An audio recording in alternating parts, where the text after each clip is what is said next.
Niat jualan agama juga?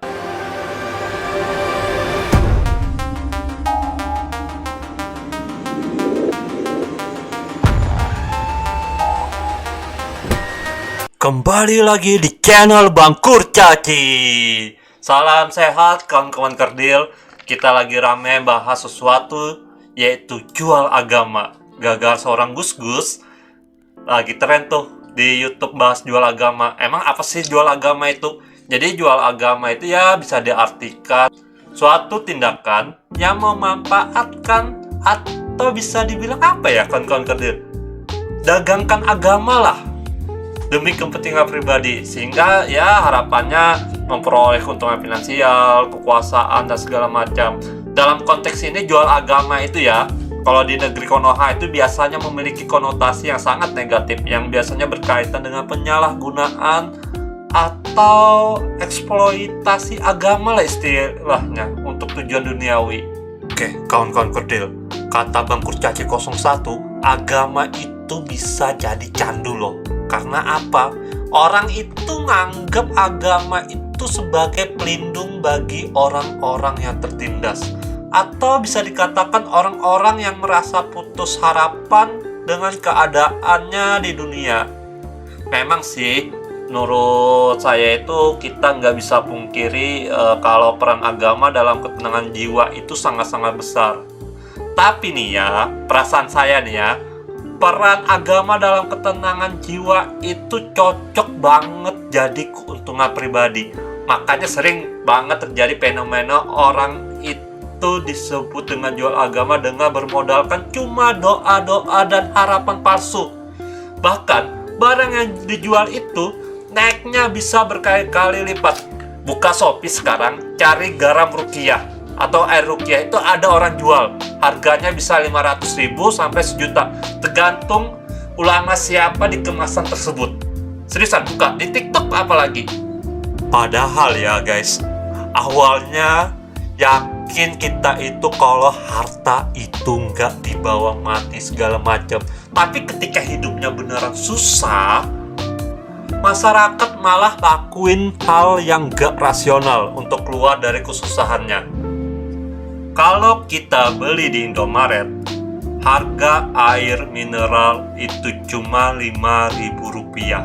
Tapi kalian bisa lihat video di selawatan atau ceramah para habib, kiai atau ustadz, tinggal ditambah doa, harganya langsung bisa jadi ratusan ribu bahkan jutaan. Nah, jadi kenapa ini bisa terjadi? Karena masih banyak masyarakat Indonesia yang gampang dibodohi dengan embel-embel agama.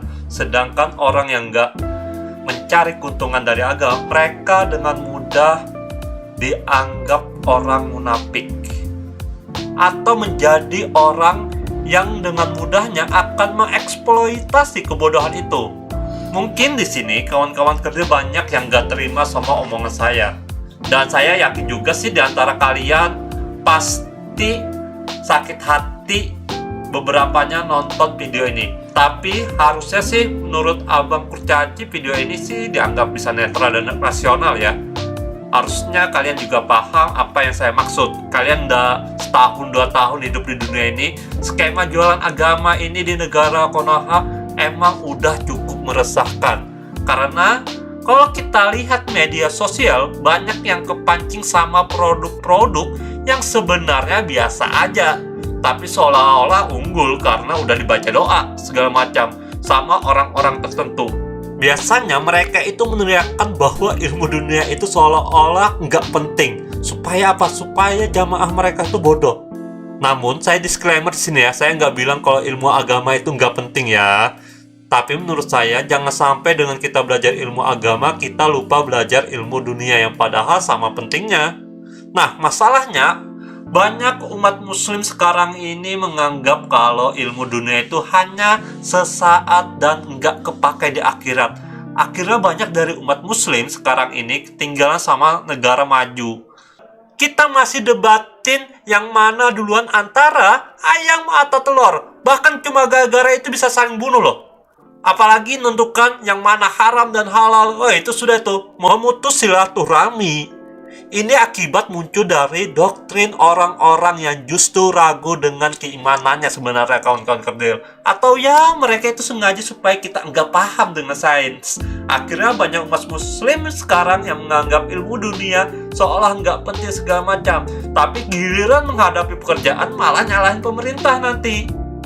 Kalau belajar sains, pasti mereka sampai logikanya bahwa ini tidak benar. Ya, memang benar, masalah pengangguran juga ada pengaruhnya sama pemerintah.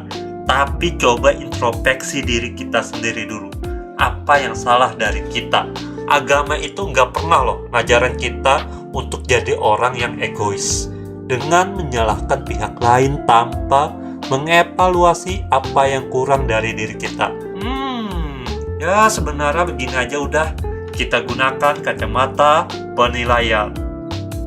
Salah satu alasan kenapa umat muslim sekarang banyak yang hidup miskin adalah karena mereka seringkali menjadikan agama sebagai pelindung di balik kekurangannya. Misalnya gini aja, pernah nggak sih kalian melihat ada orang yang hidupnya miskin secara finansial, tapi dia menjadikan alasan orang miskin itu lebih cepat masuk surga daripada orang kaya? Ini hasil dari doktrin. Tujuannya apa? Dibangun dengan alasan itu supaya seolah miskinan yang datang ke dia itu adalah sebuah anugerah yang dia miliki ketimbang orang kaya. Bukannya dia itu introspeksi diri ya, apa yang membuat kondisinya begitu, tapi dia malah menjadikan kepercayaan sebagai pelindung untuk seolah-olah orang itu tahu kalau dia itu nggak apa-apa hidup miskin, yang penting masuk surga. Padahal kalau kita sadari, justru kemiskinan itulah yang mendekatkan kita pada tindakan yang dilarang agama.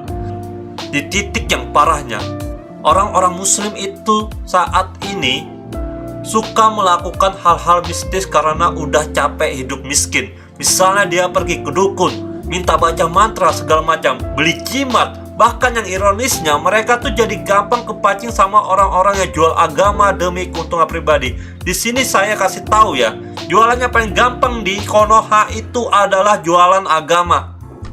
Ini didukung loh dengan judul buku The Business of Religion, A Study of the Commercialization of Religion in Modern Society, karya John C. Soros. Dia itu bilang kalau sebenarnya jual agama ini betul-betul transaksi untuk memenuhi pasar dan banyak pembelinya. Apalagi di media sosial itu agama adalah sesuatu yang paling laku.